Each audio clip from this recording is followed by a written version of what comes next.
Chiefs Kingdom, welcome into a Week 7 Victory Monday edition of the Chiefs Report by Chat Sports. Today we're breaking down our Week 7 destruction of the Las Vegas Raiders, 31-0. We're going to get into some reactions I've been seeing across the kingdom, and I'm going to rate them on a scale of overreaction to exactly how I'm feeling. And then we're going to get into a check-in with the rest of the AFC West, our divisional rivals, see how things are going for them this week. Obviously, we kind of know how it went for one of them since we beat the hell out of them. But we need some help from you guys before we get into all that. We are dangerously close to hitting 74,000 subs on the channel. You could be that special someone to push us over the top. So get down there, hit that subscribe button, and ring that notification bell so you don't miss out on any news around your Kansas City Chiefs this season. But let's go ahead and get into those Week 7 overreactions, or just reactions, really. Starting with number 4 back, we are back. And this one, in my opinion, guys, is absolutely not an overreaction. And you should know this if you're a loyal viewer of the show, one of our real ones who's already subscribed, because this has been something I've talked about over and over again, is that Rashee's going to open things up for the offense. But it wasn't just the offense that dominated today. It was a 3-phase domination of the Las Vegas Raiders. We talked about the clean day we got from the special teams unit yesterday. And the defense. Oh my God, the defense. They made the Raiders look exactly like the Raiders should. You guys wouldn't believe these stats unless I showed them to you. Check out how bad it was for Vegas yesterday. They ran just 30 plays all game, the lowest from any NFL team since 2003. Kansas City, by comparison, had 30 first downs alone. They averaged 3.2 yards per play. Just 3.7 per pass and less than 2.5 per carry. They held the ball for under 18 minutes while Kansas City held it for 42. And to put that into comparison, that is less than 30% of the game that the Raiders possessed the ball for. And they had had 10 starters of their 22 finish with under a 50 PFF grade.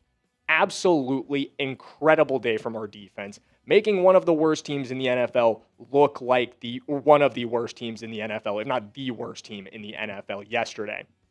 But something else I want to get into, the offense's performance on the other side of the ball. It wasn't just a great day from our offense, it was a versatile day from our offense, an efficient day from largely our offense. Brashard Smith, 19 touches for 82 yards, really got involved today. Breakout day for him. 3 touches for 54 from Travis Kelce. 4 touches for 48 from Xavier Worthy, 16 for 42 from Pacheco. Could have used a little better efficiency there. And then the guy who opens that all up, in my opinion, 7 touches for Rashee Rice for 42 yards. We talked about this depth chart at receiver over and over again this season and how things are going to come together when everyone is available. And we're seeing it now. We're seeing the impact Rashee Rice is having on this offense and how that energy, when the offense is playing this well, carries over to the other 2 phases. The best day we've seen all year long from our defense. A fantastic day from our special teams unit, who we'll talk about more in a little bit. And something I want you guys to keep in mind, the Raiders are not the worst team in the NFL. They looked like it yesterday. I know. They're definitely one of the worst teams in the NFL. They're probably bottom 5. But this is a team with 2 wins this season. This is a team that beat the Titans. This is a team that beat the Patriots, who've gone on to have a ton of success this year. And yeah, maybe they didn't get off to the best start. But this is an impressive performance, in my opinion. A phenomenal game from our offense, our defense, and our special teams. And regardless of who it was against, I don't think you should take that kind of game lightly. But let's get into our number 2 reaction from this one. We really need to trade for a defensive lineman. And I was feeling this way before some enormous news broke this morning. But if you guys haven't already seen it, Ian Rappaport broke the news this morning that unfortunately Omarr Norman-Lott is out for the rest of the season. And that's something we're going to talk about after I give a huge shout out to our sponsor of today's video, Omaha Steaks. Guys, I am traveling up to Oklahoma this week to go visit my family, go see a football game with them in Norman. And you know what I'm bringing with me for the tailgate? Omaha Steaks, guys. Omaha Steaks burgers are fantastic. I know my family's going to be well fed, that they're going to love this food. because every time I cook it for my fiance, every time I cook it at the watch parties that I have back here for Chiefs games, my friends and family are extremely well fed. And I save a ton of money, guys, because Omaha Steaks is currently in their biggest sale of the year, their early Black Friday sale. And to make those savings even better for you guys, I hooked you up with an exclusive deal just for our Chiefs Report viewers. The Kingdom is going to get an extra $35 off with promo code Chiefs at checkout. Whether it's everyday dinners, effortless entertaining, or unforgettable gifts, Omaha Steaks delivers the world's best steak experience. Enjoy USDA-certified tender steaks, juicy burgers, cozy and convenient comfort meals, and so much more. Save big with Omaha Steaks, guys. Visit omahasteaks.com for 50% off site-wide and an extra 20% off select favorites during their early Black Friday sale. And for an extra $35 off, use promo code Chiefs at checkout. Terms apply. See site for details. That's 50% off at omahasteaks.com. Promo code Chiefs at checkout. Big shout out to Omaha Steaks, guys. Make sure you use promo code Chiefs at checkout. That really supports our show. But let's get back into the discussion of Omarr Norman-Lott, who unfortunately was lost for the season this morning. It was announced he had an MRI on his knee. He went down in the third quarter, was helped off the field by Patrick Mahomes and Noel Williams. And our rookie defensive tackle, our second-round draft pick, is going to miss the rest of the season. And that is devastating, guys. This is absolutely a loss that we could not afford. We've talked about the weakness we've had along the defensive line, especially in the interior, but our edges have really struggled to get pressure as well. But if there was one position group that we could not afford to have a major loss, it's defensive line. It's just a very weak area on this roster, in my opinion. You look at this group, obviously Chris Jones remains a very high-level player in this league, but he isn't what he once was. I think even as Chiefs fans, we can admit that Chris Jones is a little bit, I don't want to say over the hill, but he's not quite at his prime level anymore. He's not quite capable of elevating the rest of this group. And without Omarr Norman-Lott coming in as a rotational guy, I think everybody watching this video, every Chiefs fan, knows our defensive line is just not going to be good enough. Hell, it wasn't good enough as is. Look at the stats from yesterday. On 18 rush snaps, we had just 1 sack, 4 pressures, and that was against a 38% blitz rate. We have talked about how the blitz has been able to kind of overcome our inability to get pressure rushing 4, but it's starting to go away. Teams are starting to be able to pick up the blitz. And guys, if there's one team that you don't want to put up pressure stats like this against, it's the Las Vegas Raiders. Their offensive line is pedestrian, and that's putting it kindly. This is a very bad unit. This is a unit that we should have been able to overwhelm, a unit we should have been able to get after all night long. Geno Smith should have been more harassed. He should have been more under pressure. I mean, look at the offensive line statistics from the Raiders this season. The pressure rate that they're allowing, 38%. They've allowed 18 sacks. That's 21st in the NFL. A sack rate of almost 9% on every dropback that Geno has. Nearly 10% of them he's hitting the deck. And we only got him down on the ground 1 time. That's just not good enough. We're just not good enough at affecting the passer right now. And losing Omarr Norman-Lott is absolutely not helping things. I've changed my mind, guys. I know in the trade rumors video that we did last week, I said that running back was the biggest need, that we needed to make a move at running back, that would be the biggest upgrade Kansas City had available to it. But with new information, you get new opinions. And the loss of Omarr Norman-Lott and the performance we had against an absolutely terrible unit in the Raiders yesterday, I've changed my mind. We need to make an upgrade at defensive line. I think that's what Brett Veach needs to prioritize right now. You can say it's a little flip-floppy, and I would kind of give you that one.